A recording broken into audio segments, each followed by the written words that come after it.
collation center hono no wonyina ho bi nanso eye amanyoku afonu no mienu nyina no wo mo namusifo wo mo koye e de pin sheet ahodo koye electoral commission for wo mo nkrata bi biara e ba ye sa ada no e di adanse se Matthew Nyindam wono na edi nkuni ma electoral commission for wo mo declare say wo ye winner enti e ba ne sen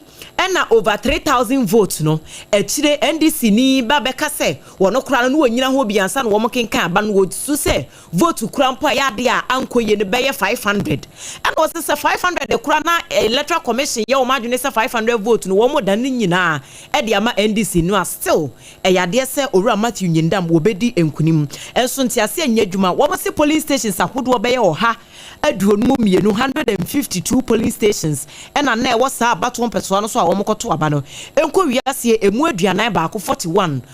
niam bebre wo hono mo antwe ye wom enti ene ye donkume wo mai emrase bedwem nkrata ye a wo mede ba ye no Osahene Alexander Kwame na Afenyoma Ken minority leader wono na nensa ehase wo mo se wo mo de wo mu no se ase NDC 4% mpopo wo mani kire wo nti results no wo mo se court no ahede enya de wo mbegi atomu ne wo kena so eka ho biem na se wo mo kɔ rerun no so a eyade wo mo arehemu se eye MPP 4 wo mbesan edi nkonim Ebra emrashe bedwamu wanmu a womo ewadom kuma famu ede sakrata no ebaye ewo ensemkro na mu no na wo pani a wono wo hwe abatoa ho nsem so enu emu entotoye se enkoha ewo MPP amanyoko ni dimo onenyanfo Evans Mako wono so de krata fri na kache ba yesanse eba na abatoa pa ewo MPP amanyoko ni mu a wono eni pani a esi ne bo na ensem wono so akuchiragu nkrata so ene sei anra ebra tamale high court so ede sa rulings ne ebaye no enu amu ana wanum nyina ahwehwe mu ahu se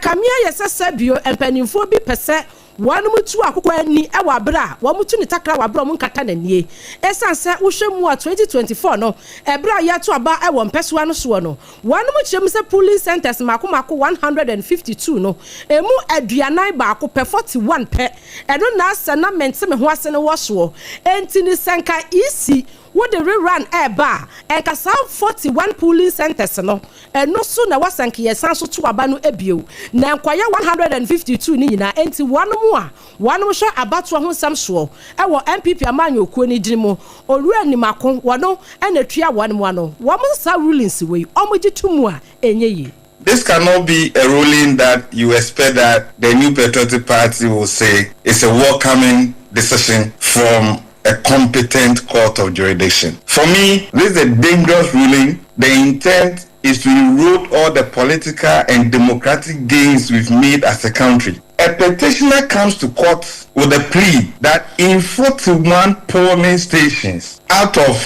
152, there have been some infractions. And you then give the ruling that assuming or that admitting that yes, the 41 there were issues. 111 of them where there were no issues. The New Patriotic Party should admit that we go back to these polling stations and conduct another elections. What kind of dangerous ruling is this? What do they seek to achieve? It's the constituency that the party won with almost 4,000 difference, 53.47% of parliamentary votes, and you are telling me that you, the judge, will go beyond the plea of the petitioner. I don't think this is the way to go. Enti said na ora Evans Mako echemu no ose NDC ni na wonu agina mu kra wa afa hono wonu no kwatu a wokoya no enye de onum de abesese na wonu wo hwehwe na ora na sala wa pala no onu o kiremu se 41 no so no eno ana wo hu niam yi enti nka wo mo hwe ehwanfama no na ekamia yese sese no amamra na ye di bo man hu bra no democracy na ewo mu no wo mo pese democracy no ebe ya adwuma enti wanu musoso mu a enye ya wo mo hwe abato ho nsem so ewo MPP amanyoko ni dimo wo mo de sakratai aba owura ni Mako wono enana na sahase eno eya sompa premoto breka se no eni affiliate nyina ena wiabre ye de to awo na mom ye kwaso ase se adechen fiada kantamanto sompa obi bas no ye de to awo bo mu na wudwa kura na wajai ehye ye sanse oba akatua no wo onso benya chefa na abato komisa wo maboboa no ene yewura awiabre pani a wo chiro krata de koma mampani John Dramani Mahama echere sa abato komisa ma meje mensa wone na chitafo mienu bi yewura Bosman Asare ne wono ma aka no adwuma wo mo yo esom wo mai e wo commission ho no sabio enso nim it doesn't carry water nje wose mampani se sie ni monimu ye wo ho no na fe wo pe obi a Ghana fo benya ahotoso ne gidie wo ne mu na ba be hye ho na pani kan sa asema na wo tworo krata no ko no wasan be yi ano se enya se bia wotia won ana wotan wo mo wono kra no wo mo de ne court wo mo court no wo mo anya asem papa bia mfa mo ne ko adu na court bo asem no twetwene enti se sia wo ne ye kasa kra no won kwa adwuma o ye nyi na di nso na wono nso awon resign ya interdict no na eno wonya adage kirekirim owura Joseph Blankson adwumaje. You see, because I've petitioned the president under the Article 146 of the 1992 Constitution, I just don't want to go deep into the petition. I have petitioned him. But as you saw today, the press release, it stated incompetence and cronyism and the election and then other stuff on it. So for now, that is what we will look at, and then the president will take it from there. No, I didn't go to work today. I have been for a while now. I don't go. No, I've not been. And I've not been. I'm on an introduction. It's a whole lot, but it was about these DVDs that they were talking about some things which were not true about me, but I don't want to go there. Baby, on person obeko no. Wo anete wo adwuma mbrofo. Sa BVDC no ho na wo mo bo ne kwadu. Enso wo so no wo nim ho hwe. Wo mo koduru court no. Court boto gui. Ne so sabre wo da so tifie ya wo nkwa adwuma ntikrata wo tworo e de ko mampani no. Na kakenya se bia de omode ayo ne nti na wotu asoka na emom baby esa odeto no wamfa nto ho a efrito Mrase bejeni a wogina mu ede mo manfo wo menhia South Abato empeso so runyamfo na neje bafo ewua lawyer ene kasei wode kokobo ekọ se na nsemu se de o my Ghana ye court nsem no ye no daachi bi yentutu ya namo ensi ya ede o haw ni susuaso boni bebre ene bebre wo man no wo se na nsemu ntemu hwe ekwan a kani Chief Justice Gertrude Arabato kono wo mo fa so eho no efri ni dibra na wodie se otemuafo panyine no eyade bia ehadwene no wo se asem we bae na enye dom kuma ne nko anan pipifo nko ana na kane Chief Justice no wabe na dwuma ekọ Chief Justice Ofaye Kufu won be kan bi aban mu mpanimfo dodo no a ya asesi ano won nan enkita di brebiem won nyina de won ano betu mu kan se bia nka aban ni betie na wasesa na adwene nso Debi watwi na ni kura se de ekoso na nya de a wohunu de no opeso wo ye no eno anu wo ye ya mpampa so wo mo ehon maami ma ne kope ba bitina ye ne wo mesoi panyini foforo etiri se wo no ene mambedi se adwuma no a Justice Paul Bafo Boni waso akonye ne mu edi ne dwuma wo se sa de ya ekoso no eyade bia wo mo aka enye sesi a na ebia sesi a na ban be hu se ya amanyosem no wo mo de ya amanyosem no wo mo de enso daachi bi no esunsunsanso bone no eba ho no wo be hunu se amanyosem no asesi a Ghana de akyekyere ye ho wo se de ene wanwa kora ne se nka court asem de enim se judiciary no wo mo eye independent body abribia no wo mo gina kwantenkoro ya wo mo ye o madwuma so se dia kame akwa se executives no eye mampani atena ya ban mu penifo ya no wo mo de wo mo ho abefore mu se ndie enya de bebo akora yinti so we Chief Justice nsem no ya minority nko ana na ekambie we the former Chief Justice Ofaye Kufu asem no ko siye no ordinary asema den atuja. There's been one consistent thematic point aye nyina ye meki se kwan aye faso no entwaye yenhwe constitution wo ekura oman ni nyina honhom ekura oman nyina sunsun enhunu se eye krata akeke uhuni se krata akeka why fumso the moment a obemu obi kwan amande ne nsa aka baako no ode ne nsa eka foforo enye ne den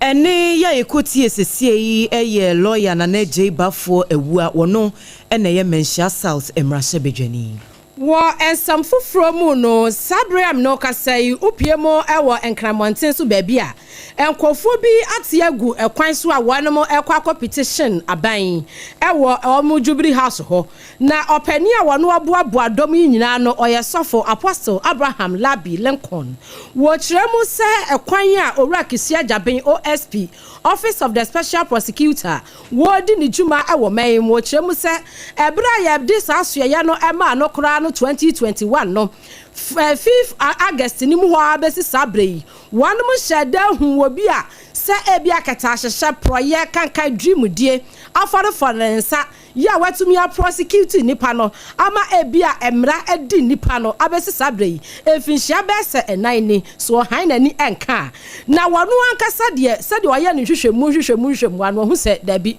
OSP awaso anu akasa free ahye ho ana office wo won free ho esanse ontumi enya adwuma ne eyie e ma wo mo wose prosecute wo no yam prosecute wo mo na wo mo demonstration na protest ya wo no ye wo ma tudin agro ene form wanya adehye ne bia wo mo adi na chie na ebra sompa kase ya ma ne bopo ebo free ho no na ja wade tu anim se enye se e bia wo no ya sofo pa ya waji nyame di eti nyame somo ase one time owura kisi aja ben da Nambom wenim se adwuma na owura no eye no enkoye amwa enunti eno mo protesti.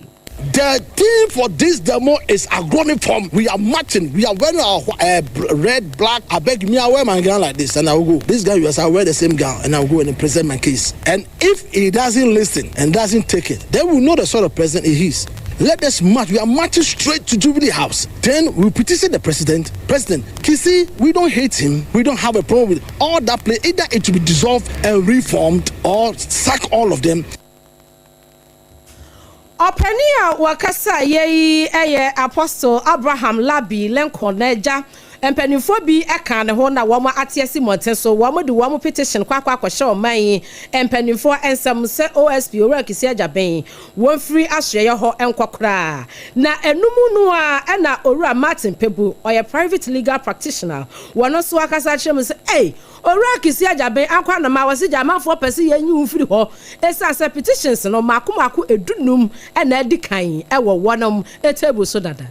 As we talk now, there are 15 petitions for the removal of Kisi Ejabin. When was the last time you heard 15? Even, the other persons who are subject to Article 146 proceedings. I've never heard of 15 petitions. So that tells you that there's something wrong.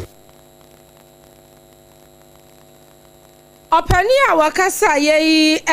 owura Martin Pebu. Wano ebano emrapa watiase ye were private legal practitioner and watre mu se 15 enye se ebi asemasi ni wabenten enipa ba ko bi na de sa 15 petitions no akọ ese owura kisi ajaben yenyi ne ho na mom ankrankra sa 15 enti apostle ya wano so ya ni die nei wo wie no ade be kan ho na ye 16 die ebesi no na ye hu so amu yi ne ho so no na be ka OSP dia no so ya de asum original ye eni ene ma yanto aso na fe yenwura ahwehwe yekua ye ho nsam so na government accountability series ase ene yura Eric Opoku wogina ya wo kasa na wo kyese se Ghana aban kura na ECOWAS wo mo edi kasase se de be na wiase nyina aduane nhyehyɛ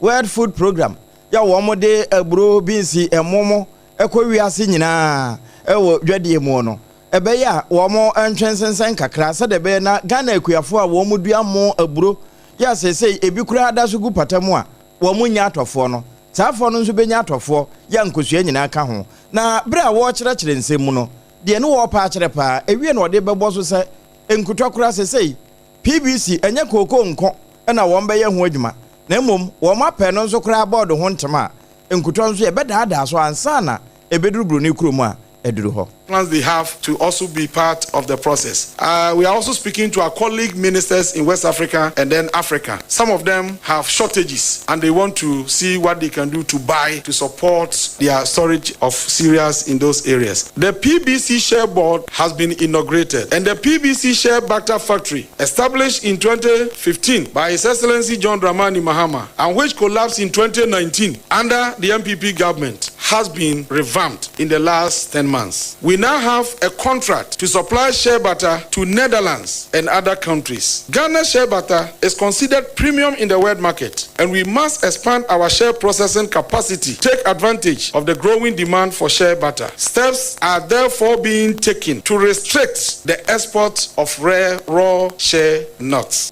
Kwaya suafo na okọ asutifia na afọ nso onemra sebedwani Honorable Eric Opoku ene ye cheneni.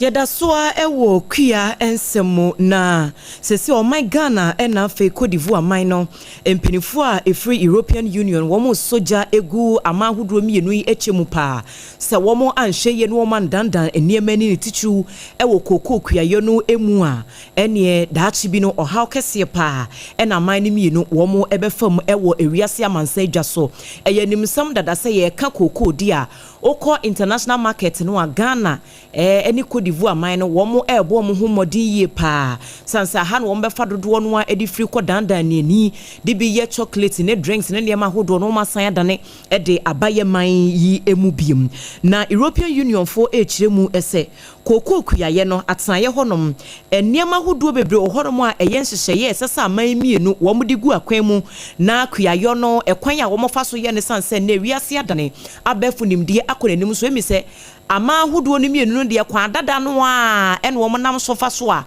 wo mo ye koko kuya no enti ama chima kese no ena ato ewo saa asoye no enunti ena nafu mienu dwumadie bi koso eye koko for future feedback workshop a ekoso ewo enkran ha saa enhyemudie no ase no empenifu free European Union ya ye hyeda ma wo ye nhyehyemu efa Ghana eni Cote d'Ivoire ye kuya yonsam na eba koko no a ehon wo de wo findings niema wo hunu ye ewo research nim no wo de kodan empenifu ewo saa workshop no ase na saa findings na wo de ba ye no eniema dodo no a wo hunu bi na edi kan bi ene se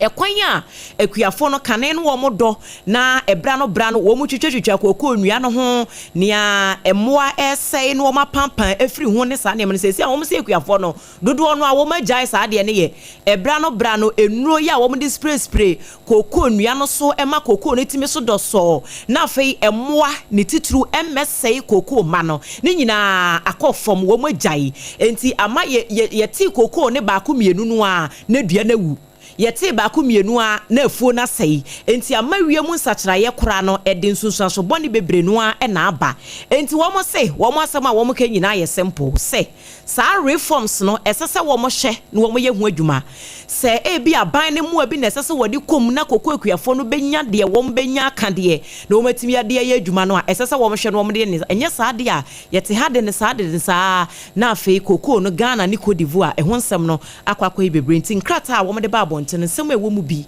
ene aboboso yi Ebusia wasugusu a wutie prem to breka se e wo SOMPA 106.5 FM original yeyi ensam no yetwa so e wo akwan ene akwantempom ensam so woswani a wono ohwe sahwe ho eye onwanyamfo governance Kwame Agboja woye adakru emra hyebedwani no wone samtrofo edi nkomo wose aban eye nani so ade hunu pa se akwan bi e wo man mu asabi apro atete apansam enam so ema wono entimi eni akwani abaye baabi wo hono mu a enka wo mutimi the natural resources free eye region bi eba region bi na nyina eboa oman no enka konso esansa akwan ni nyenti ubehu ane se akamram ene ade a na ose kasua reneba ekwantempon so amo ede ama contract no wa mu gusu kakran contractor no kora ahyese nyankopɔ ya adum ahwe be afia ye besimu no June ne de na kyerese bibia akɔ awieye ewo kasua reneba kwantempon no so ebio nso wose kasua baba piemu reneba mankesimu ekwan no so no eno so wa mu de ama contract a wani mu hwe animu ase bese 2027 de na no so wanam ade akwakwa kugu no ase kasua ekosi takrade eno so egusu an kakra wanam ede ama contract wohwemu a kasua ewo mfimfini mantemu takrade ewo atoye mantemu enti elenke regions mienu ni nyina no wamutimi ede natural resources free ha ebi atakrade na ababa besei na abapiemu ewo mfimfini mantemu de kaka ho no wose eye wamani suade hunu pa ese wamo awiata so na akwan a enye ewo mayim no wamo betumi aye ni nyina ansampo na 2027 abawieye ama 2028 yakoto aba na de ebesie etumi esie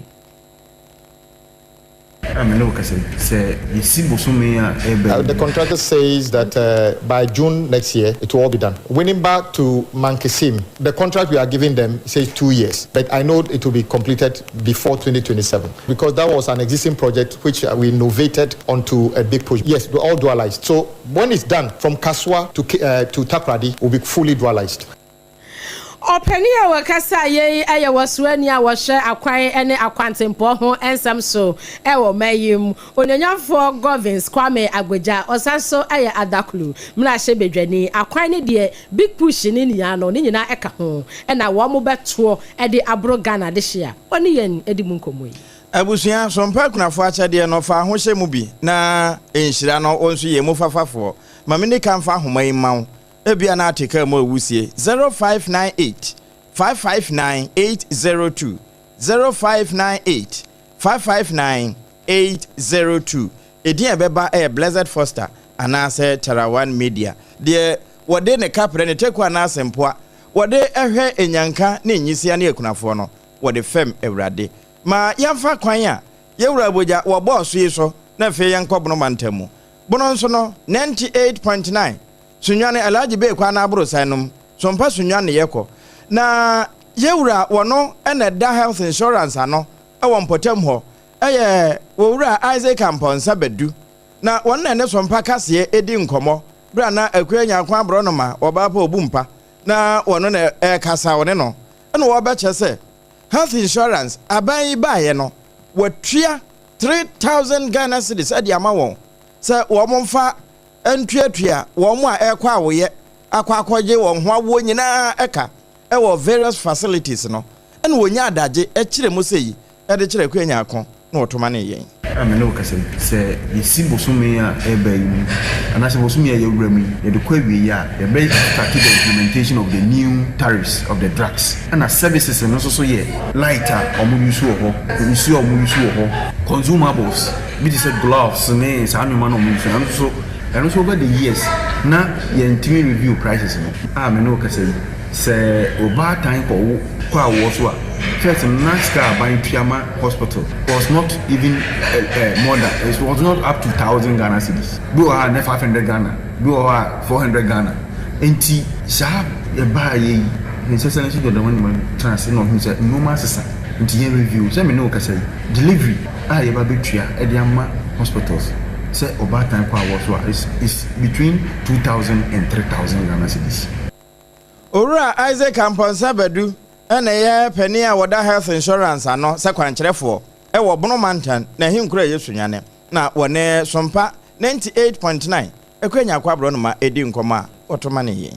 adwumaku a wo mo na hye mpotem bambo eso Environmental Protection Agency ya ye chanity a wa efeno EPA wo mkodi dwumadie sunku bi ewo epoe mantemu ene osino fante akwa South Mensin mo eho ene wo mo ekoginaye na wo mo asem a wo mo kenyina ene se wo mo koye no wo mo hunu se wo mo a wo mo de afidie mu ntu excavators ibie aban wo mo tu efuma gudi a emfa mara kwan so wo mo koji ne nyina edi free honom afa Chinese fo an wo mo biebie enwuma akese ewo empotem honom a ebi eye Ghana fo dia ebi nso eye China for companies ya wo mo no chamfa machines no ho parts no a ya wo mo cooperation bia bibi ho atochema no wo makosa shop no wo makwakoto as a spare parts shops wo mo so sa shops no adwuma wo mo ye wo mpatam ho ano no EPF akototo sa shops ni nyina mu ene ye chamfans no wo mo season nyina e de akwakogu wo mo akache na regional EPA director Ora Sydney Kwaku Danso wono na di operation no anim no wo kire mu ese weyi enye se wo mo ye bibi keke we kra de ahyase nie wo mbekoso aye enti wo manfo etimpotem ho no a wo mo de wo mo se kokobo bebrebe ya ye kan fa galamse ho wo mo nte no wo mbekoso aye no ene wo mo nyina yie sansamra no so wo mu a ene wo mu bedi ye pa ne krakra mu wo mo se EPA ho wo mo regulations wo mo mra wo mo de ye adwuma enti wo mo operate sa businesses no wo potem ho no esese utimi eba na obeye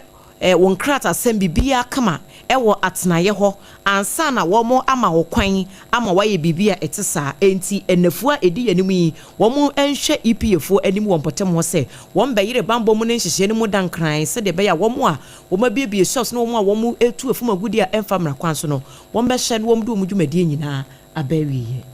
Yewo EPA adwumakuo na mu no na kyese ahonedie final bi so eda wanabam yetoa ensamkrona so ewa ahonedie mu ensemu adwumakuo bi a wamo ede LCB Worldwide Ghana wamo ani gutafo aka wamo tamasi ani seche wanu kirem center herete mienu kabamu aye bopiminti wamo akopie mu ewa sante emantamu a biaye a wanam ahwa hunu se efin kafin edokro adehye ho enam so ema wamo tete yade enya infections ahodo no wanum esiesie ho edi nnuro ene akade a ebema ho aye clean ebema ho mwa wanyina atumiawu broni beka se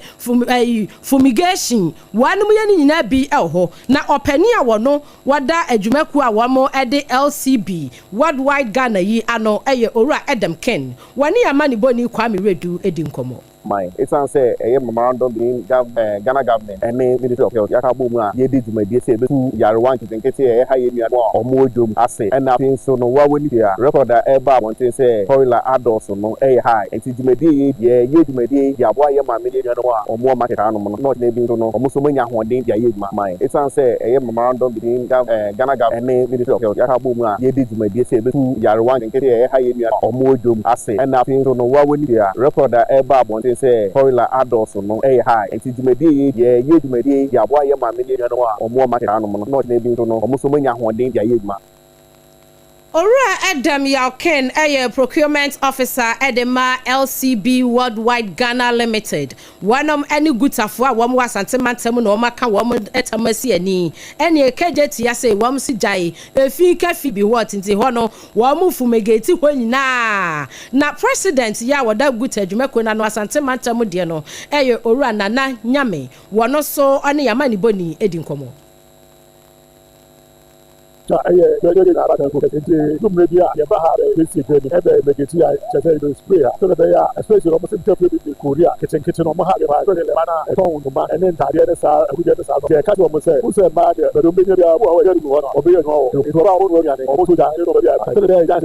Hana, or we are like now with him, we don't know about the Korea, no more so they are one as and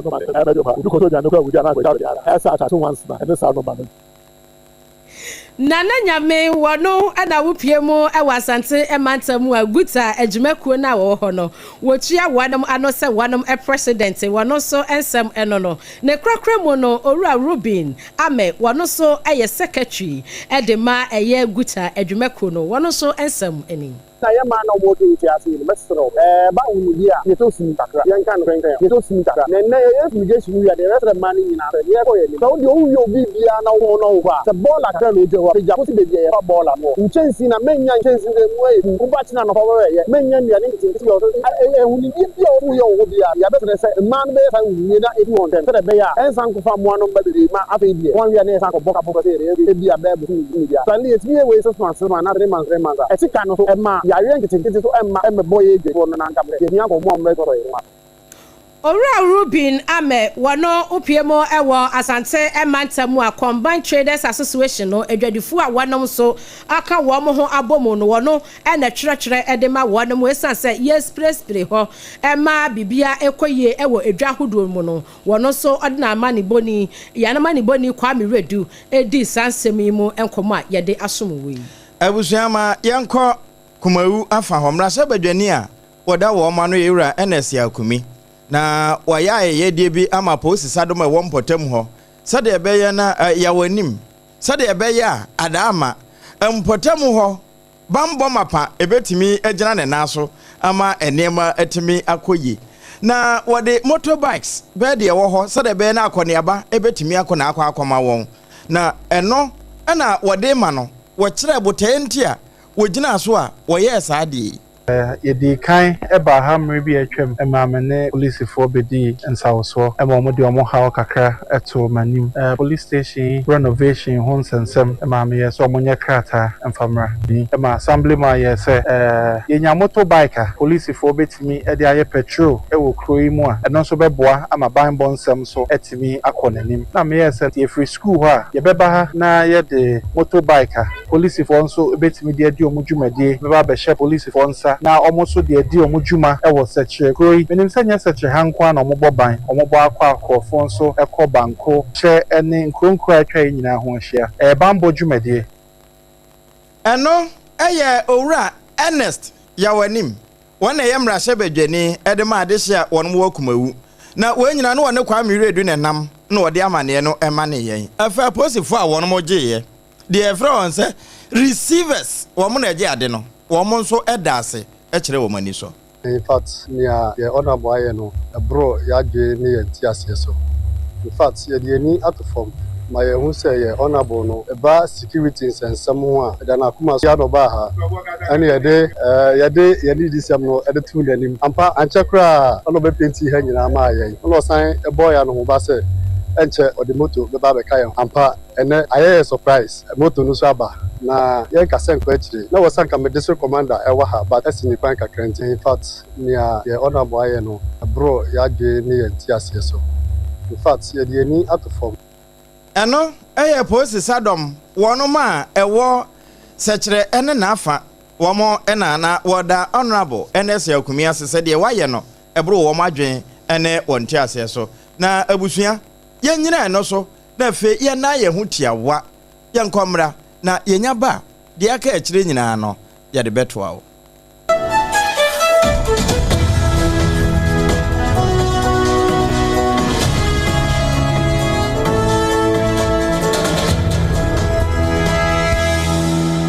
To me chenya oba eni peche mu ana dio bedachi nanso ubitumi abwana manenya pomodin free ne mofrase Yamvita ye de milk papa bi ni nutrivi aye ye nkwada ediane a eye de na ahodi a ewo mu no bo mofra pomodin anio impeni fosweni chopa Mawobano apomodin free ne mofrase Yamvita gumo do bebre Yamvita, a delicious way to grow. FDA aji ejedi yinkrato yatu. Ewra, me pacho bra na me hwa de wo bagi. Bra, aden, enan so biem. Hey, time heba me hya ya me kan se yi ba kwin, ane wayi me yensen. Bra, sanya time heba me hya, esia gyemi ni me fiefo enya de abako ebeso yen. We de udi se ofa ni nyina. Time heba me hya, me kase me di one dance ya heaven ene de mekwa akopie. Enti se malaria, we draw ne time heba mixture. Enye enunku o, de nanum ato a wontimi anidie no. Time heba mixture duro no ene ye ma o. Oba a wafa afuro de o ma akwada nofo. Ene akwada woni mfie dumienu entimi num aduro yi bi. Se obeto aduro yi bi anoma, hwe se wakọ hospital anase lab am ye hu se wo atridie malaria yi bi ansa. Se o pe time heba mixture enu dudu atu a, fo ani kire KNG Herbal Center ewo Emrom Abidjan House. Ana ba akoso wo atonsu mona akọ junction. Eno echi obenya bi atowo over the counter medicine sellers. Ene herbal shop dodo na emu. Fre 0244417669. Kayo, set time no TIME. Time herbal mixture. Afi malaria fever bi adani ziba ewo munu be tuako. FDA aji ejodi nkratu yi atu. Endpoint homeopathic clinic. Ghana hadi obi enim sesa ye prostate. Na baby omutibi ye screening ema hu ni ye etu asia. Na eye endpoint homeopathic clinic. Anase eye kidney, eye liver problem. Wo fa baby ena ajujuo. Na de fa ne premature ejaculation no a be ma bi a wo ne wodofo akwakwahia. Asa wo di ne ho agro. Asa wo tonte. Ene ye bra endpoint homeopathic clinic na ye moa wo. Ema ne mema mo pa wo. Eye endpoint homeopathic clinic. Wo mo da mufua. Yare bia infections bi ne wo ho. Anase bia wo hwa wo fa baby na ajujuo. Kidney problem, prostate de eye endpoint homeopathic clinic. Kuma se ubehu endpoint homeopathic clinic. Ewo kronoma boy hia. Ena Accra hanso so de wo mo gina mu ankasa. Ewo Spinters bebre friend share signboard no. Hudru na ubusasa wo pe endpoint homeopathic clinic. Obia ebechro. For endpoint ewo 0244867068 and 0274234321. Endpoint homeopathic clinic.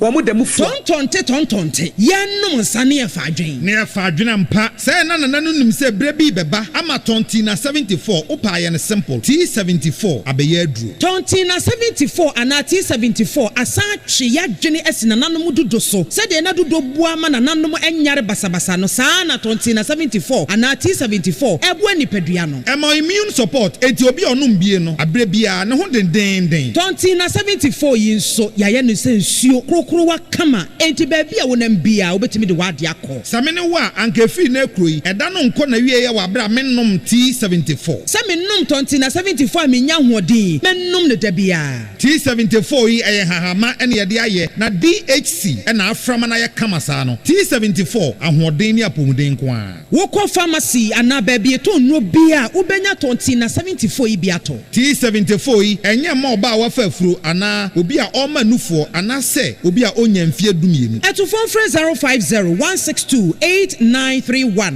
ɛna 0246-073-498 FDA agye adwadie nkratoa yi atom.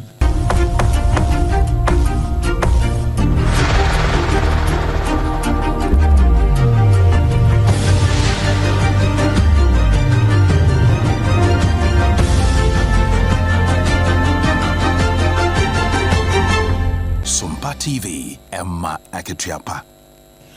Emma Aketuapa ampaye da mwasese mwenya daje na yadane ye ho akwaba. Yede kase bono eko amanone na United Kingdom UK minor en womoden krata ba ya womu echum senanse muntemu womunya adesredibi efri Nigeria abino eho senkebe ya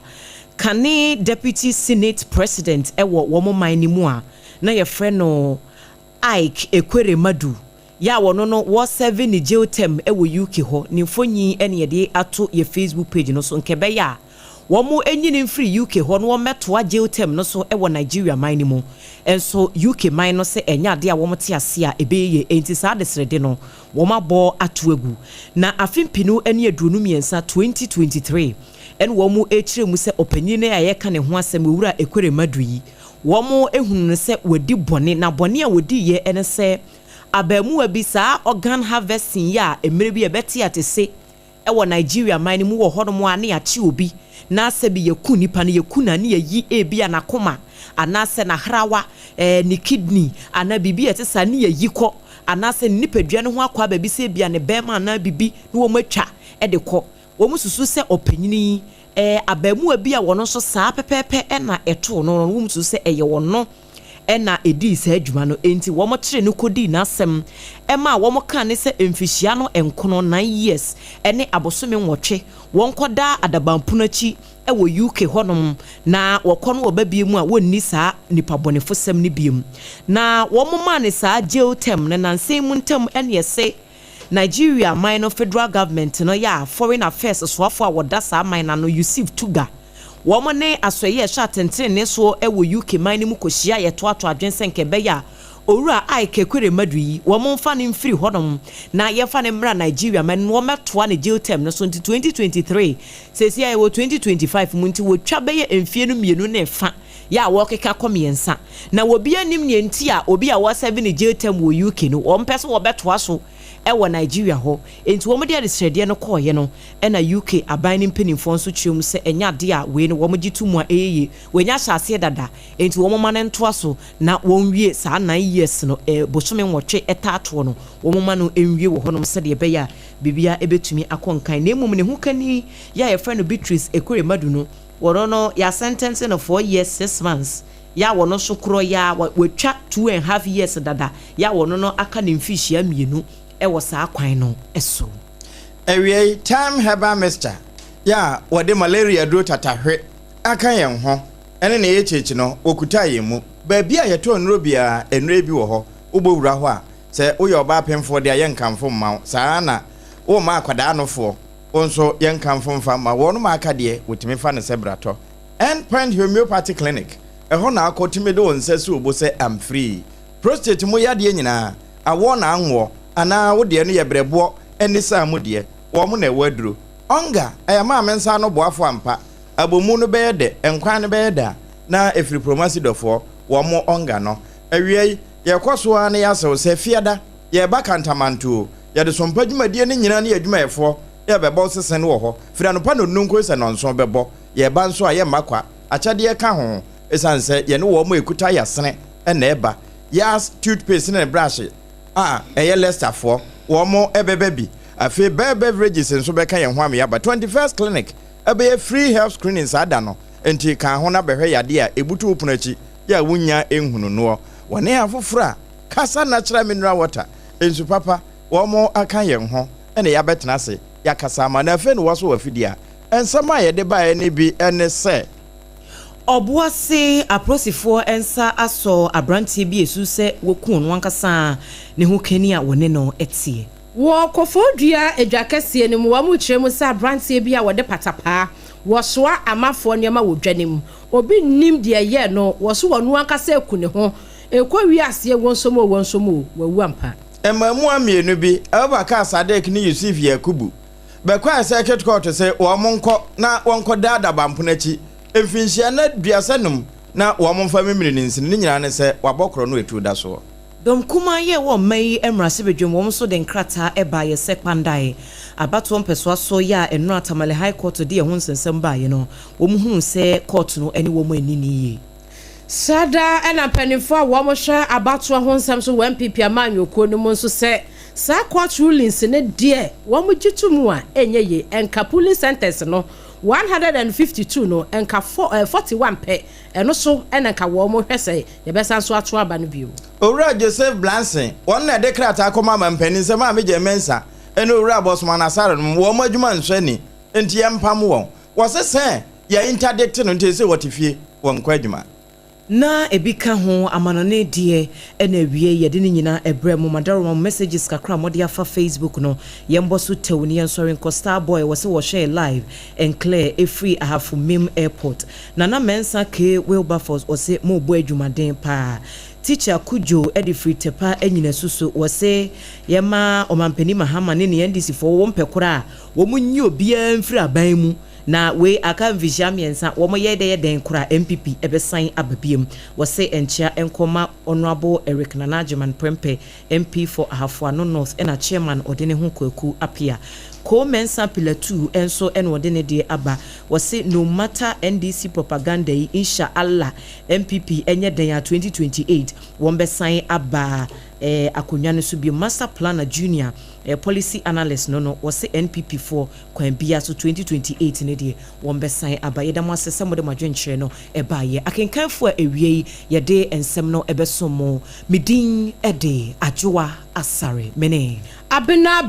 ADEPA KWOFIE enafi triple amai ejapia APAM DADAA school fees ne de call we ase nyina ntentamfide ne so na Ewura Prince Atabo atenso wo so yasena bra wono ena ensemi nyina wasemu na yakwe mobro wasem eyobi asem eba e SOMPA 106.5 FM na mo 93.1 dia ene bola nkomo no SOMPA nkomo benko ba bia